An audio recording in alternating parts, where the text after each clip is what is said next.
Biasa guys, saya makan sama nenek.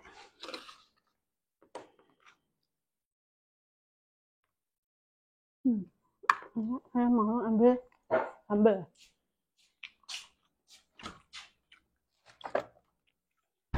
Sambal saya buat sendiri.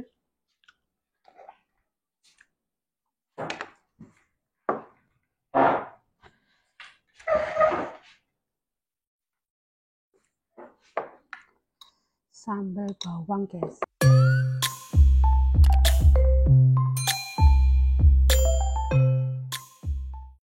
Halo teman-teman, jumpa dengan saya Iis Official ya. Di kesempatan siang ini saya mau berbagi pengalaman saya teman-teman ya. Saya kan sebentar lagi mau finish kontrak 14 tahun ya teman-teman. Jadi ini kan biasanya kalau di Taiwan itu teman-teman kalau 14 tahun itu boleh tambah 1 tahun ya, atau mau pulang Indonesia, karena dulu itu diwajibkan begitu teman-teman. Jadi di Taiwan itu nggak boleh lebih dari 15 tahun. Kalau kita udah 14 itu harus pulang ke negara asal ya, kalau Indonesia ya teman-teman, terus tidak boleh kembali lagi. Tapi pihak Taiwan ya, pemerintah Taiwan sekarang itu mengadakan PPTM ya, atau setelah kita mengajukan PPTM kita bisa mendapatkan ARC ya, ARC kayak re-entry-nya itu permit Taiwan, kita bisa kerja seumur hidup tuh bisa ya. Tapi kalau kita mau PAN ya, atau kita mau proses PPTM, kita tuh selama 5 tahun itu tidak boleh keluar dari Taiwan. Terus saya pikir-pikir teman-teman ya, saya akhir ini 7 tahun belum pulang ya teman-teman. Jadi kan kalau kalau aku mau PAN itu, kalau mau proses itu, jadi 5 tahun kemudian saya baru boleh pulang teman-teman. Kalau udah proses ini 5 tahun, sebelum 5 tahun atau 3 tahun 2 tahun mau pulang itu hangus teman-teman. Jadi APR-nya itu akan, PPTM-nya akan hangus. Jadi kalau nggak diperpanjang juga kita rugi ya teman-teman, karena ini kesempatan kita ya teman-teman ya, yang sudah senior di sini ya. Kita majikan yang ngurus, jadi saya ikutin kata majikan aja. Kalau sewaktu-waktu pasien saya meninggal kan saya bisa tambah majikan, kita bisa pindah majikan atau pulang ke Indonesia, terserah kita. Kalau kita mau mendapatkan KTP Taiwan itu, kita tuh harus habiskan 5 tahun ya. Walaupun majikan kita saat ini meninggal, kita ganti majikan itu nggak masalah. Yang penting dalam 5 tahun ke belakang itu kita nggak boleh pulang ke Indonesia ya. Di sini poinnya itu juga bermanfaat bagi yang ngepan PPTM itu, kita juga gajinya lebih tinggi ya.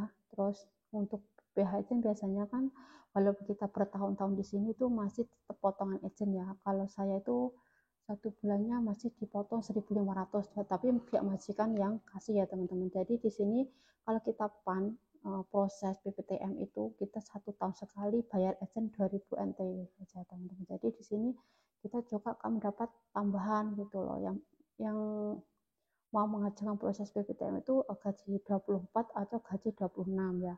Kalau untuk proses gaji yang 22 itu mungkin kan dua gaji ya. Kalau 24 itu ada ujian, kalau 26 itu lepas ujian ya.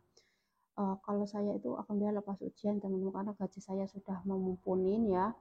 Terus pihak majikan yang meminta itu awalnya itu majikan juga nggak tahu ya teman-teman, nggak tahu adanya PPTM itu. Dia majikan itu menyuruh saya itu menyambung 1 tahun karena sudah mau finish kontrak. Saya bilang pikir-pikir dulu ya, karena saya sudah lama nggak pulang. Terus saya pikir-pikir kalau kita tambah 1 kontrakan lagi ya, itu kan juga sama aja sama memperpanjang ya, karena kontrak saya tinggal beberapa bulan lagi. Terus bisanya tambah PPTM itu 3 bulan sebelum finish teman. Jadi 13 sebelum finish itu saya sudah diproses ya, diproses proses PPTM ya. Terus untuk gaji yang 22 atau yang 20 itu katanya sih bisa, tapi itu dia tuh kalau lewat agent itu kan bayarnya lebih tinggi. Tapi kalau kita langsung ke Dipnaker ya, itu akan lebih murah ya, gratis dari majikan. Termasuk kalau majikan yang mau sendiri tuh lebih mudah dan lebih mungkin 300 saja ya daftarnya, atau gratis, pokoknya dari masjid itu gratis ya.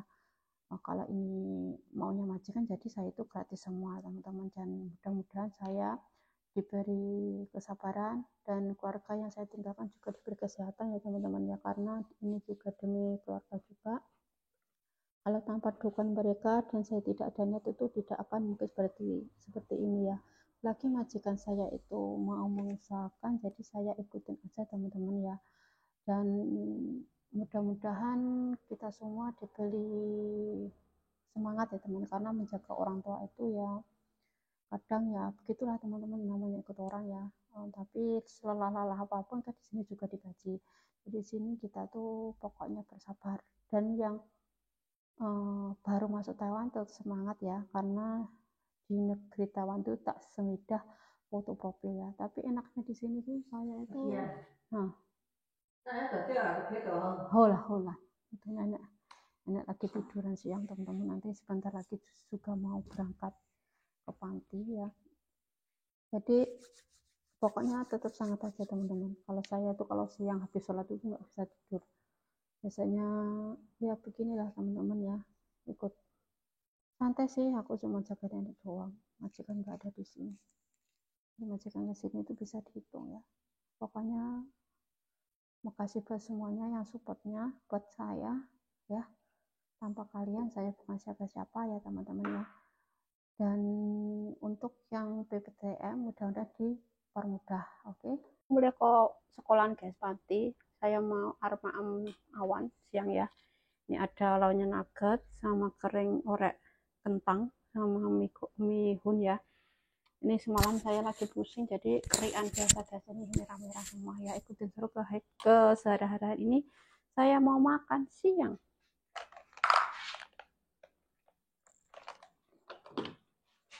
Biasa guys, saya makan sama nenek.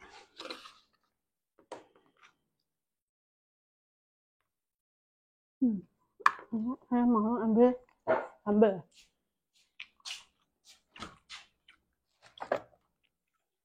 Sambal saya buat sendiri.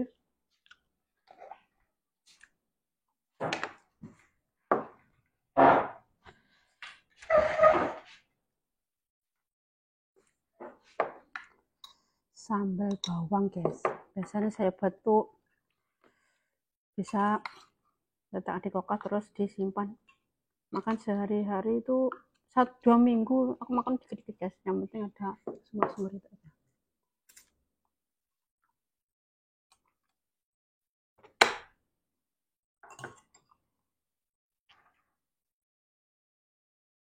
Oh, enggak ya.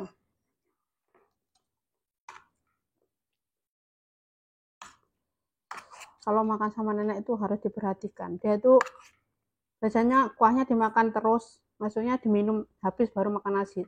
Nanti minta kuah lagi. Itu. Anakku penyakitnya pun pikun guys. Pokoknya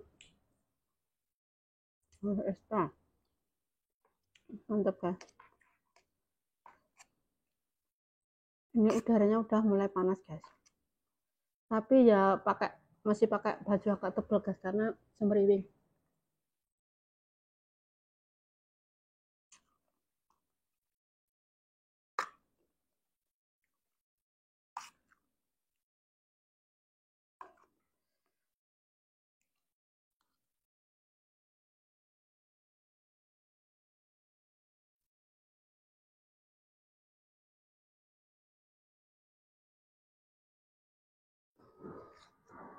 Ini semalam tuh saya goreng baru saya ngetin guys, karena biasanya pulang nggak ada waktu masak, jadi semua saya ngetin saja gitu.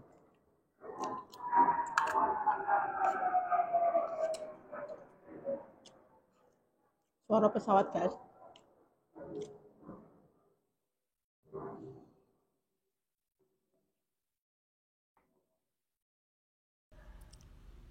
Habis makan siang tak sambil resik-resik guys ya.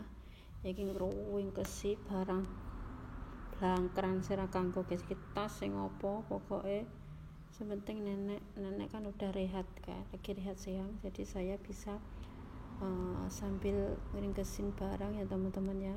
Kalau ada nenek itu biasanya nenek itu nggak diem-diem guys, ya kadangnya namanya nenek itu pikun ya, jadi itu kadangnya manut, kadang juga rewel. Sukanya nenek itu kalau itu tuh keluar terus guys, ya begitulah teman-teman. Orangnya nggak beres, maksudnya itu kan nggak tahu dia apa yang mau itu, jadi kita tuh harus ikutin dia aja. Kalau dia mau apa terus kita itu tahan, itu dia menjadi marah-marah karena dia tuh nggak paham teman-teman. Jadi kita ikutin aja, nanti kalau dia sudah tenang itu baru kita ngomongin, dia itu baru paham gitu ya. Pokoknya jaga orang lansia yang udah pikun itu kayak balita ya. Kalau balita itu ya lucu ya, kalau orang tua itu kalau bikin greget juga bikin kita tuh pusing.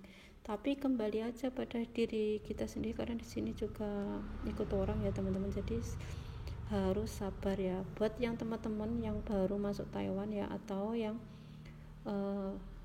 pengalaman pertama jaga lansia itu mungkin agak stres ya teman-teman ya. Kalau menjaga lansia itu pokoknya harus tahan banting pokoknya ya. Kalau kadang itu yang gregetin ya teman-teman ya, ya namanya orang, apalagi kalau kita nggak paham bahasanya, wah bikin pusing pokoknya ya.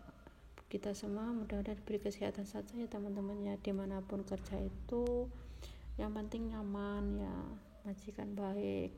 Kalau masalah pasien itu ya begitulah, dia juganya orangnya nggak tahu, makanya gitu cari kita untuk menjaga mereka ya. Kita harus dengan rasa kasih sayang ya, walaupun hati kita dongkol ya, anggap aja dia itu orang tua kita sendiri teman-teman ya. Jadi kalau kita kerja apapun ikhlas, insya Allah akan enak juga ke teman-teman ke depannya itu. Jadi akan ringan dan nyaman. Kalau kerjaan kita tuh dengan gerusa-gerusu juga nggak enak juga buat kita teman-teman ya. Dan buat teman-teman saya ucapkan banyak-banyak terima kasih telah menyimak dari awal sampai akhir ya. Mudah-mudahan kita semua selalu diberi kesabaran dalam menghadapi apapun ya. Dan jangan lupa keluarga kita ya, karena keluarga kita itu yang mendukung kita, yang beri support kita, dan juga karena keluarga kita bisa membuat kita seperti ini ya.